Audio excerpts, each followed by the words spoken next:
Okay. Good morning. My name is Julie Eliotte, Julie. By the way, I normally wear a mask, but for today, I'm taking my mask off, all right? So we are working with a lower back patient. We don't have an MRI, so we don't know specifically what her problem is. But Kai has explained that she's always had a tight lower back, correct? But for some reason, for the past few months, it's gotten to the point where it's very difficult for her to actually straighten. So when something like that happens, and not just for lower back, but for anything that you feel is medical, it's always best to always go to a medical facility first. In that case, either have a doctor, have a script, and or send you to a physical therapist.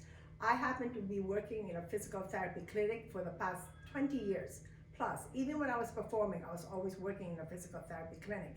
So I always felt comfortable because I've been exposed to so many, but I never diagnose. I'm not a doctor, so be very, very clear about that. Especially when you're in the field of movement, in a gym or something, sometimes we get carried away and we think we know a lot, but we have to be careful. So again, she's actually working right now with a physical therapist, correct? Yes. Good. So I've known Kai for a few years, so she trusts me.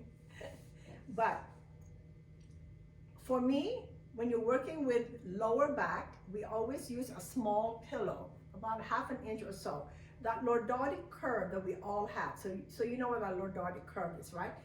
The sway that we have, right? Whether it's anterior or posterior tilt. The little foam just gives enough of a tactile touch. So her lower back, her mind is grasping the idea automatically there's something there. So naturally her body will sink down, if you want to think of it that way. It doesn't push down, it just releases enough so she's not up in an arch, nor is she deep into that terminology that we use, belly button down, right? So not deep into that, in her neutral plane. You want a lower back in neutral plane. So I know that all of you have strong fundamentals, so I'm going to skip a little bit, or I'm going to assume that you have strong fundamentals. With her, or with anybody like her, we always move into small tilts first for her to understand her neutral spine. So I'm going to ask her to take a breath. As she exhales, she's going to tilt her hips towards her face. You want to be careful. I'm going to put my hand under her glutes. Now she doesn't lift, which she already is. Now she's actually lifting her lower back off the mat. We don't want that, right? Sit into my hand. There you go. Now inhale, exhale, and again, just drop it down. That's it. See how small that is? That's where you want to be. Now go back and drop it down. Good. Now let's do that again. Exhale and small, very small. And drop. Kai, think of it this way. Don't think of lifting the hips towards you, right? Think of it more as a gentle tilt, okay? Yes, that's it. That's it, exactly. And relax. And then relax. So we'll do like 4 or 5 of these. And relax. I touch a lot, so it's best to tell your patients that you're that kind of Pilates therapist that touches a lot. And if they say that they have an issue with that, be very aware that you will give vocal cues, and sometimes some patients have a distance, right? They would prefer that you're not so close into their sphere. So always be aware and ask your patients that. Can I touch you? Can I be close to you? Would you prefer vocal cues, or would you prefer me to give vocal cues and distance? Kai is fine, so she's good. Okay, we're going to reverse that tilt, right? You're going to give a tiny little arch. Inhale and exhale and release. So you want to think of this, the glute dropping. That's it. You have pain at all? Okay. And find neutral. Good. Again. And just find neutral. Wow, Kai. And drop. There you go. Now, your neutral here is, just breathe. Yeah, drop this down. Yes, lengthen that lower back spine, right? And again, tilt just a little bit. And release. Now, lift it up just a little bit. So anterior, posterior tilts. There you go. And neutral. And then arch. And release. And arch. That's it. And neutral. And 1. That's better. There you go. Can you feel that? Good, let's do it one more time. And relax. Then I tend to take that leg and just really make sure that she's relaxed for the moment. Tell me you're okay.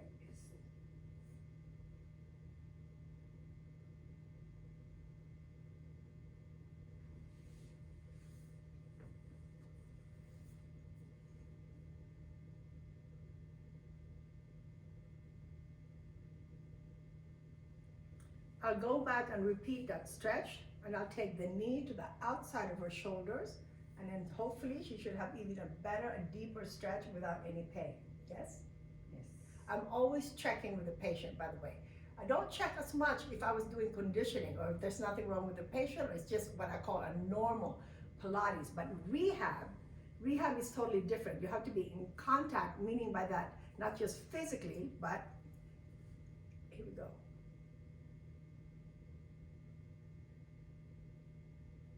But you're in contact in your awareness of that patient.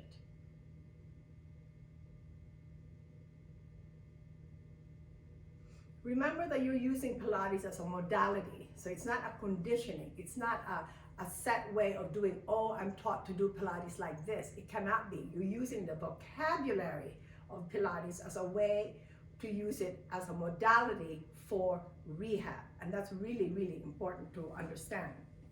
Okay.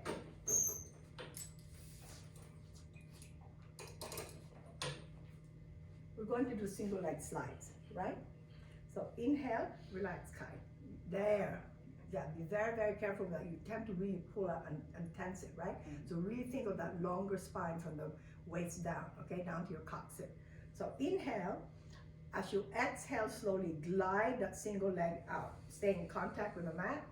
Good. Now draw your heel slowly back to your glute and try to remain as stable as you can. Exhale and extend. There you go. Inhale and pull it in. We'll do 5. Exhale and extend. Inhale in, that's 3. That's interesting. Exhale and extend. Inhale and in, and one more. Exhale and in. And in. And exhale. And in. And exhale. And in. And exhale. There you go. And in. So this is a tactile cue. And exhale. I'm pressing slightly down. And in. Can you feel that? Good. 2 more. And exhale. And in. Last one. And exhale. And in. Good. You feel okay? Mm-hmm. Good. So we're going to extend the legs. Now remember, these are exercises that I am assuming all of you know. I think my assumption is correct. However, and they're very fundamentally easy, correct? But again, this is under rehab, so you want a precision, meaning by that, you want her to be aware that she's as stabilized as possible without being rigid. And that's one of the most important things, is that when you're working with a rehab patient, is that they tend to get rigid, right? They tend to think of bracing themselves. It's not bracing because the core is a living thing. What they're having difficulty with actually is finding that core, and it's a very subtle movement that they're feeling inside them, and that's what you're trying to impart to them. So again, remember that. So we're going to do a simple leg lift. She's simply going to lift her leg up to the calf, right there. And then she's going to lower that to her ankle. So inhale on the up, exhale on the down, right there, hold. Inhale on the up, exhale on the down. That's it, right there. Inhale on the up, exhale on the down, 2 more. Inhale on the up. Exhale on the down. One more time. Inhale on the up. Exhale on the down. Now bend, drop it all the way down. Bend the heel and change. And inhale. Okay, do you see how you right away this is already lifted? So that when you're releasing, you're actually releasing and arching, right? So you've lost control of that already. So again, be careful of that. So inhale, exhale, lift, and lower. You want to lift just to the calf, right? And lift, a little bit here more, right there. And lower, that's it. And lift, there, that's better. And lower. And lift. And lower. And lift. And lower. We should have two more. And lift. And lower. Last one. And lift. And lower, and slowly bring it in. So if you notice, I took my hand and I braced her right hip down. I don't know how well you can see in the video, but really what's happening on her left leg is that she starts to drop, meaning by that her whole weight has actually shifted to her left buttocks, right? So when she's working, her hips, right? The alignment of that hips, which should be absolutely even, is actually now she's sitting on her left side. So I brace that hip, so she has to work right there, and then take that hip out just a minute so they can maybe see. So now she has to work harder, but in the correct alignment. You can feel that, right? And what I can feel is that how much she's fighting to drop. She really has to fight my hand. She's actually fighting my hand. And bend that and just relax. You okay? So we're going to release that again.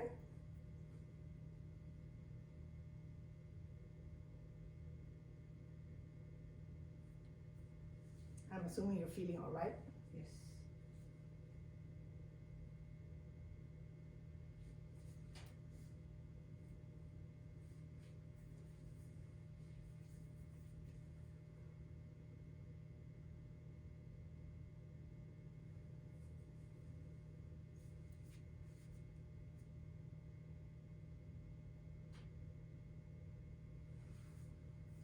Okay. So the next exercise, and again, I know all of you are familiar with this, is a bridge, right? So I'm going to put both my hands on their hip bones, right? Technically, that should be in alignment. So one thumb to the other. She's going to take a breath. As she exhales, she's going to slowly peel her glutes off the mat. And that's as far as she'll go. That's as far as I want, right there. And that's what I'm looking for, that she's capable of holding that. And then when she rolls down, I'm going to put my hand underneath her lower back, that she rolls straight down that spine into her coccyx. So inhale, as she exhales, slowly roll down that spine. Yeah, she definitely sits on one side over the other. Inhale and exhale, pelvic tilt and peel, right there. Hold. So, even though when she rolls down, right, the movement is really from, think of it as about the belly button down, but you want to cue her and remind her that she's really starting from the top of the head and rolling each tiny little vertebrae down until she, oh, better. Yes, that's better. Better, much better. Good. And we're going to do two more. Inhale and exhale. Hold. Let's shift that just a little bit. Again, really think from the top of the head down. Can you feel this, Kai? Good. And one more time, last one. And peel. Hold. And slowly roll down. Careful. There you go. Good.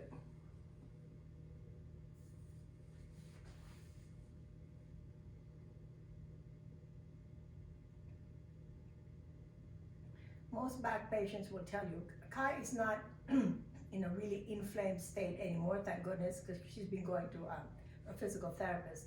But for most of them, if you break it with stretches, they'll always tell you, oh my gosh, that felt so good. And it's best to do that because, you know, they're hurting, right? And when people hurt that much, they don't really want to move, which means they don't even want to do rehab. I didn't want them to do rehab.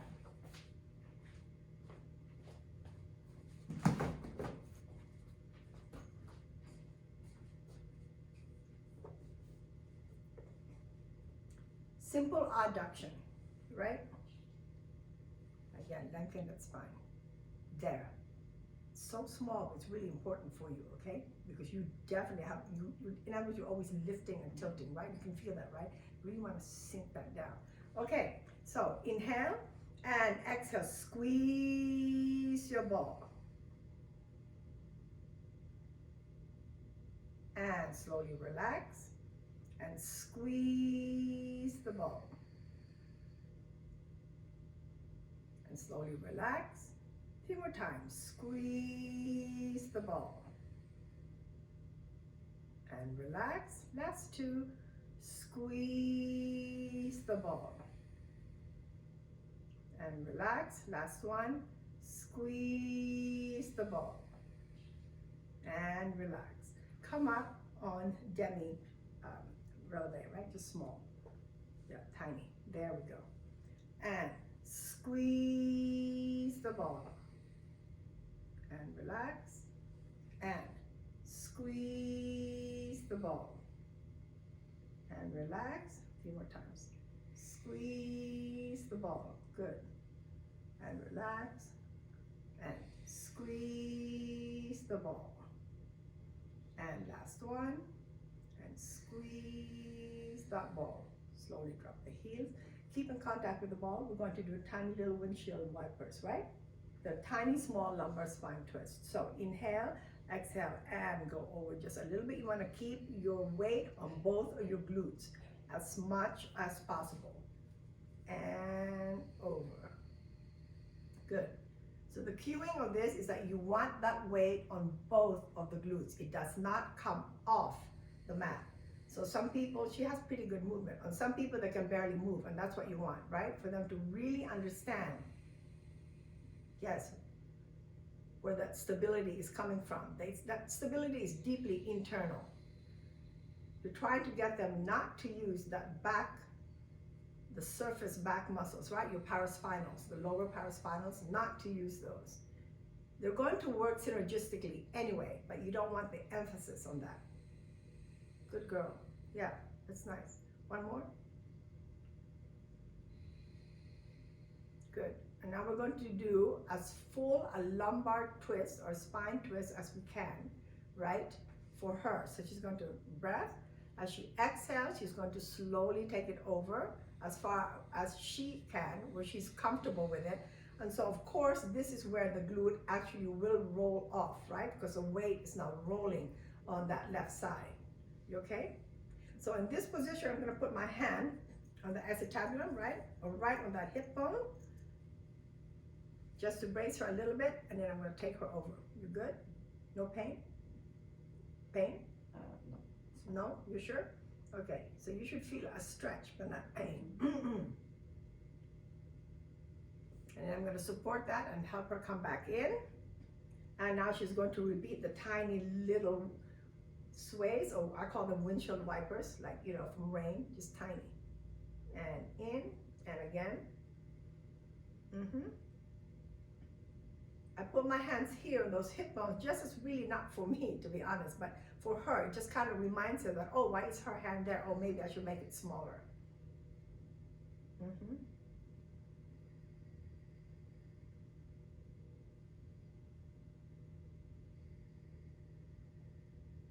Good. Nice. Now take a breath and let it come over as far as you're capable. I'm going to put my hand here, the heel of my hand on that hip bone, stabilize her. She's going to come over on her own. I'm pressing away from that. You okay? You sure?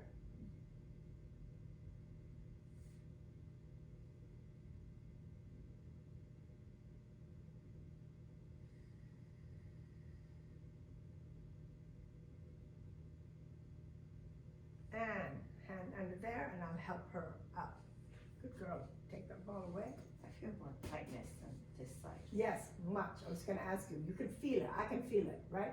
Or one way, it's a good thing because she noted that she's tighter on that side, and she distinctly is. Working with someone, you can really feel it. Sometimes it might not show up in the video, but I can feel it. And actually, when I'm bracing this, I can feel how much, again, she wants to fight it. In other words, she's fighting me because it's so tight that she wants to come all the way over. In her mind, what she wants to do, because it's so tight, is roll over.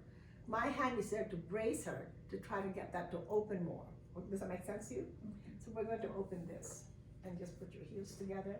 And you're just going to sit on your normal little frog. And I'll just breathe. We're going to end here. So you're going to inhale and just exhale. And we'll just do a gentle pressure to open those groin muscles. And we're just going to breathe here.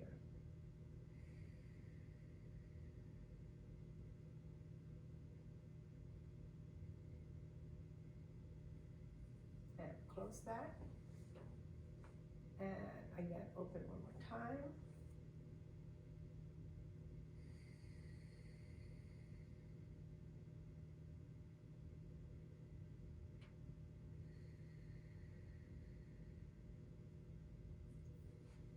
Hold that. Almost done here.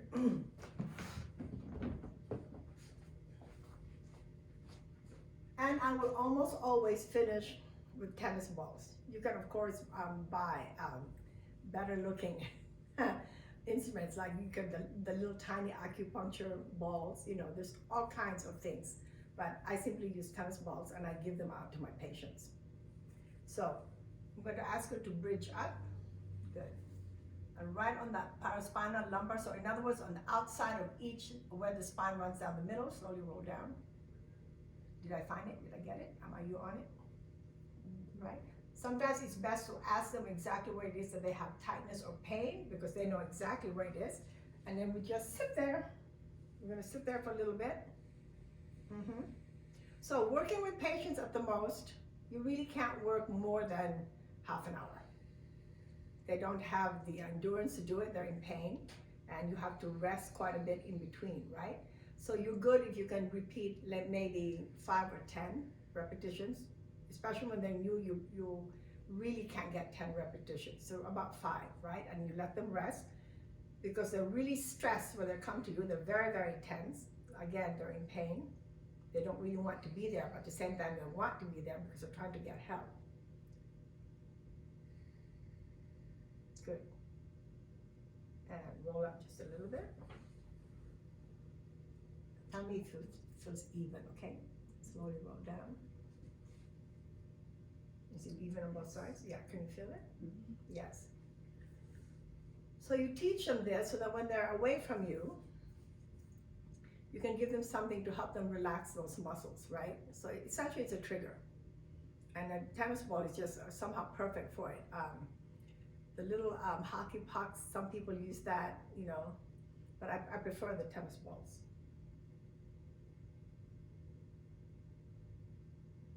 And I always tell them when they're at home, because here I judge it, but when they're at home, when they place the balls on either side of where it's really tight or painful for them, it's very uncomfortable at first, but if they just breathe and sit through it, they can actually feel that slowly relaxing.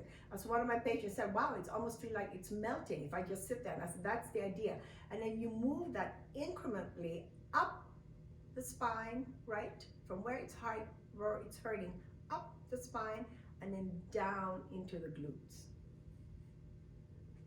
And come up a little bit. Yeah, that's probably as high as I'll go, because it probably isn't that high for you, is it? Does it ever get up that high? It's mostly lower, isn't it? Yeah. Mm-hmm, that's what I thought.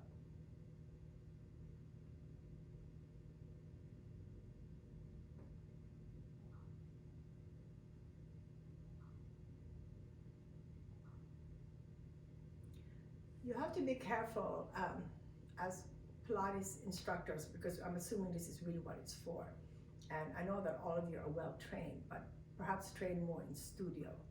So just remember that the vocabulary, and I'm going to repeat that the vocabulary that you're using is a Pilates vocabulary, but you're not using it in a truly classical or even contemporary way. You're using it for rehab, alrighty? So maybe you can only do one or two things.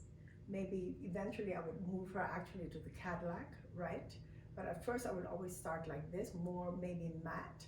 But more than anything, you have to be aware that it's a patient that you're working with and not a person who's already conditioned, meaning by that that they're healthy or considered healthy. And slowly come up. Okay, we're gonna take it right here and slowly come down. Is it even? Okay. Right there.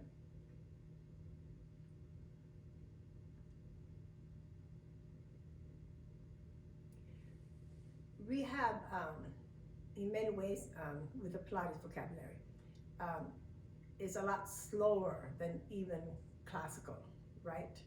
And what you're getting out of them maybe is something that you might not be used to at first, but if you just think of it that it's the health, it's the wellness of that person that you're trying to achieve. You're trying to give them relief from the pain at first, right? You're trying to give them instruments that they can use at home because they're not going to see you every day. And as they trust you more and as they feel that relief, even something as simple as a tennis ball, then they'll get a little bit stronger, and then you can really, really work on that idea of how the core functions to stabilize that body.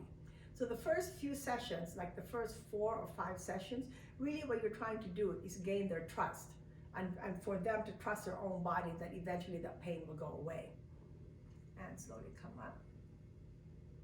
And then we're going to go a little bit down. There.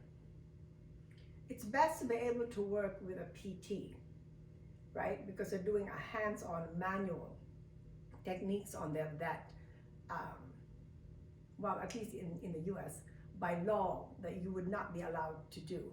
Now, with a private patient, meaning by that they don't have access to physical therapy, or they've chosen to be with you, or they've asked you to work with them, you can use whatever modality you have, whatever technique or knowledge you have. And I do quite a bit, but I will also tell you that I trust myself enough, and it's a trust that I've built in myself for over 20 years in working in a physical therapy clinic, right? So my suggestion would always be that you always have access to a physical therapist, or maybe a chiropractor. A doctor would be fantastic, of course, and or someone that you know has maybe a much higher level of medical knowledge than you, if you're working with a patient straight out from the bat who's coming with you with a lot of pain. And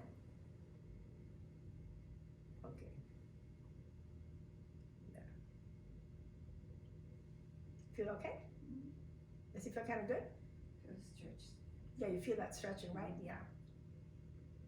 The other thing with a lot of lower back patients, right, is that you don't think about it, or they don't think about it, but the glute gets really, really tight, right? Deep, deep, deep, right? So that's another reason why you can trigger that. You know, you can actually, if you're comfortable, you can use that elbow. If you understand that technique of doing the trigger right on those muscles, and it will slowly release for them. Or you just use a tennis ball and move it down. And slowly come up. And sink that. There you go.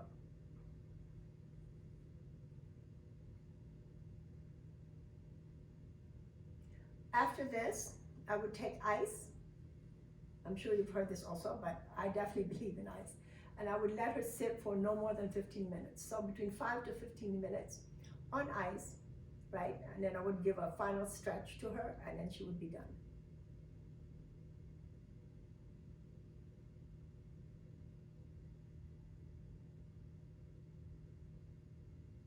And we're going to do one more round, going down. There you go. So you feel how this starts to sink, right?